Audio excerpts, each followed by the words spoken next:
All right, by now we know that Libya is in the crosshairs right now because of U.S. coalition strike on them. Defiant leader Moammar Gadhafi not backing down, even though everyone says he's lost the legitimacy to lead.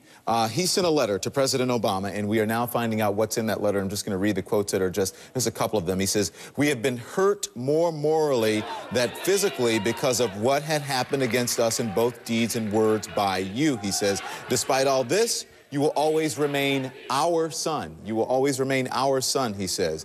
And then he goes on to say, "NATO is waging an unjust war against a small people of a developing country." And he says, "You are in the position to keep NATO off the Libyan affair for good." And then the last quote that I'm going to read here. "As you know too well, democracy and building of civil society cannot be achieved by means of missiles and aircraft or by backing armed members of al-Qaeda in Benghazi." Sorry, the last one. This is the last one.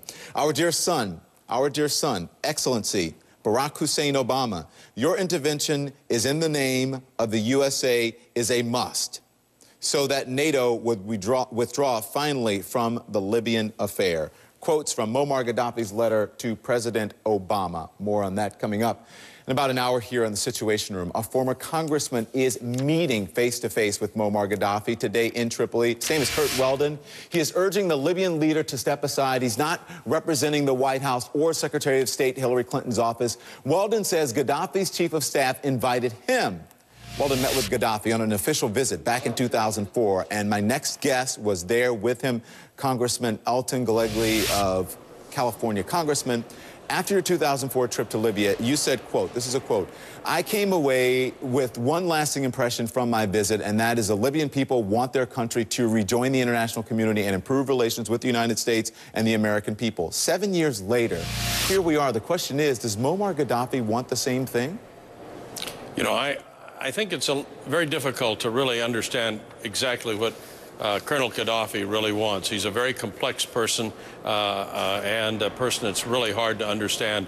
When we went there 6 or 7 years ago, my principal objective was to have him turn over all of his weapons to the international community, and also to provide the reparations to the victims of the Lockerbie tragedy and the downing of the aircraft that killed over 200 people. We were successful in getting ultimately $2.7 billion.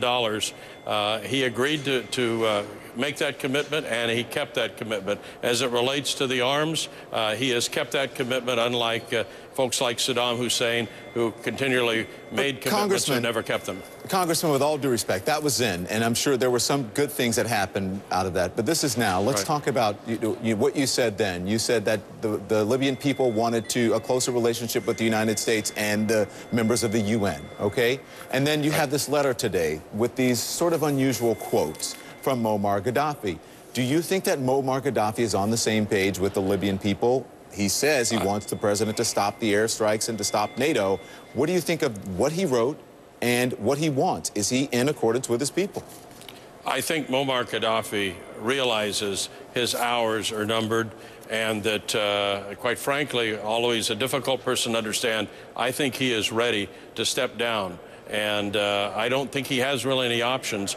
He has some very close confidants. Certainly, his son is the closest of those confidants, and certainly capable of giving him better advice than he seems to be able to give himself. Okay.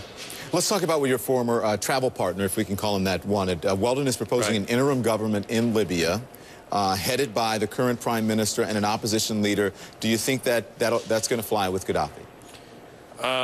I think that it has great potential. I haven't looked at every aspect of the proposal, but I still believe Gadhafi realizes that he has few options right now, and only time will tell in the next few days. Curt Weldon is a very capable guy. He understands the complexities of Libya, and he understands who the players are, and I think they understand him. Okay, real quick, I have to run here. If you can answer this quickly for me. We haven't heard from the White House, but Mr. Weldon says that the White House knows of his visit. Do you think the White House is happy that he took this trip? You'd have to ask the White House that question. It is a little unorthodox, but at the same time, I think we should all be focusing on the welfare of thousands, if not millions, of people and their lives and the ability to survive. Congressman, thank you very much. And we want to say that Congressman Curt Weldon is going to be on the Situation Room tonight with Wolf Blitzer. Again, our thanks to the Congressman.